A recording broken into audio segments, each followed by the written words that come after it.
Hey there, it's Brian. Happy New Year to you. Want to give an update on a few different plants that I have around my yard and some of the experiments that I started in the fall. This includes looking at the Ensete that I divided into quarters.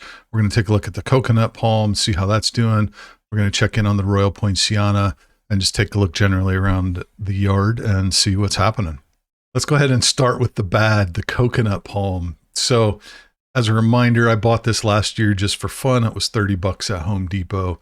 It did great outside until it got into the mid 30s, brought it in at that point. And just like many folks warned me, it started having trouble immediately. Now I put this thing right next to a humidifier that was running 24 hours a day, full speed. And I was misting it 3 to 4 times a day with the spray bottle. And this thing still started drying up in a couple of weeks. I moved it into the garage here because I figured it's a little bit more humid in the garage than it is inside the house. I might stick it outside again on days that it's not freezing and let it hang outside there as a kind of a last ditch. But for now, it looks like it's done. Next, let's take a look at the Ensetes. So in the fall, I quartered an Ensete that I had bought at Home Depot for 20 bucks, cut it into quarters. When I did that, I left roots on 2 of the quarters and I took the roots off of the other 2 just because that's something I see a lot in propagation videos. People talk about you need roots, you don't need roots, roots don't matter, roots matter. And I just wanted to see for myself what I could see. Do roots really make a difference? So far, the ones that had the roots are really outperforming the ones that had no roots. So I would say my conclusion at this point is that you can propagate pieces of corm that don't have roots. It will work, but it works better when the pieces have roots. We had our first freeze in November. I only wrapped 2 of the Musa basjoos this year. I also left a few blue javas in the ground, and we're going to see how those do. So those are the smaller ones that are wrapped there. We'll see if we can keep those alive and have those come back. The angel wing begonia I left outside is really just a couple of sticks coming out of the ground now. There's no signs of life, kind of as expected at this point. It's not looking very good.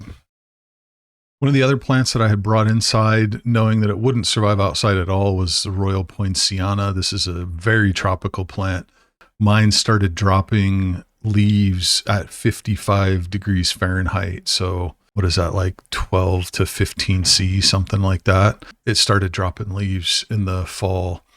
And it's been inside since October, and it's looking pretty good. Now, I did underwater it 1 week, and it dropped some leaves then. Other than that, it seems to be healthy. It's all green. Looks like this one might be good to get through the winter in a pot inside. Now, we had a pretty bad freeze last week, and I brought a bunch of the potted plants in. Haven't taken them all back outside yet. We had lows around 18 Fahrenheit, which is like -7, 8 C. And several days with snow. We had an ice storm in there as well. Everything got coated with a 1/2 inch ice. So I've got to move all these back out.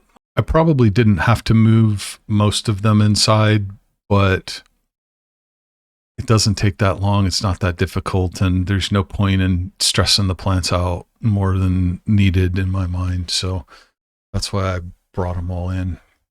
Plus, it allows me to sneak a few more pots in and not take them back outside. So that's always fun. And the CEO doesn't complain. So that's what's going on around here. Trying to stay warm and keep a bunch of stuff alive indoors while we wait for warmer weather in a few months. It's sad, but all good. Thanks for watching, and we'll talk to you soon.